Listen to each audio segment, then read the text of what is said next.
tatlong bagay na pwedeng makita o the reason beyond this why we need to pray our Father. Sabi nga sa panalangin, tayo'y unang-una kumakatok sa Panginoon. Sa panalangin, tayo'y humihingi sa Panginoon. At ikatlo, tayo ay naghahanap sa pamamagitan ng panalangin. Sa bawat humihingi sa Kanya, huwag tayong manghinawa, huwag tayong mapagod. Kaya nga sabi nga, this oras ng gabi, minsan nakakasumpong tayo ng hindi maganda sa ating buhay. Sa this oras ng gabi, kung minsan tayo nagkakaroon ng agam-agam sa ating isipan. Kaya nga tendency gawin natin, dapat tayo'y magdasal at babangon ang Diyos upang tugunin ang ating pangangailangan. Kaya nga sa loob ng panalangin, meron tayong tatlong bagay na binibigay, na ginagawa. Tayo'y kumakatok sa puso ng Diyos upang pagbuksan ang pintuan sa atin.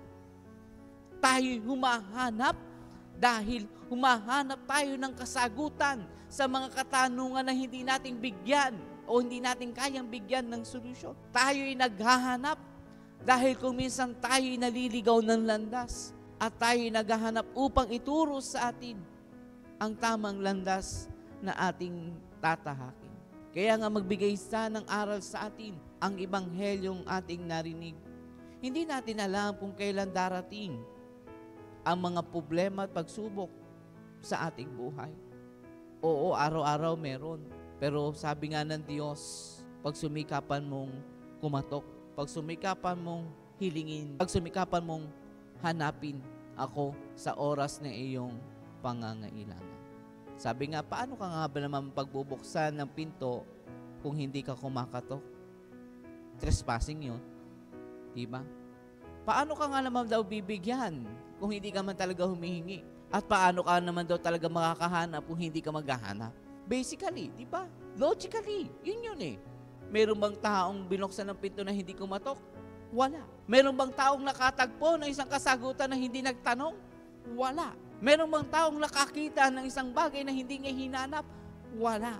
Kaya nga ito yung ibinibigay sa atin ng Diyos, that the basic principle when you pray, lagi mong isa sa alang-alang, ikaw ay naghahanap, ikaw ay nagsasaliksik, at ikaw ay nagbubukas ng iyong kalooban ng sarili upang makatagpo ang Diyos. Kaya nga, my dear friends, sabi sa atin, you must give what the peoples need. Kung ikaw ay magbibigay sa tao, sana katulad din ng pagbibigay sa iyo ng Diyos, na hindi naghahanap, hindi tumatangi, hindi nagsasara ng pintuan, kundi patuloy na nagbubukas ng pinto upang patuloyin sila, upang bigyang kasagutan, upang bigyan ng katugunan ang kanilang pangangailangan. Amen.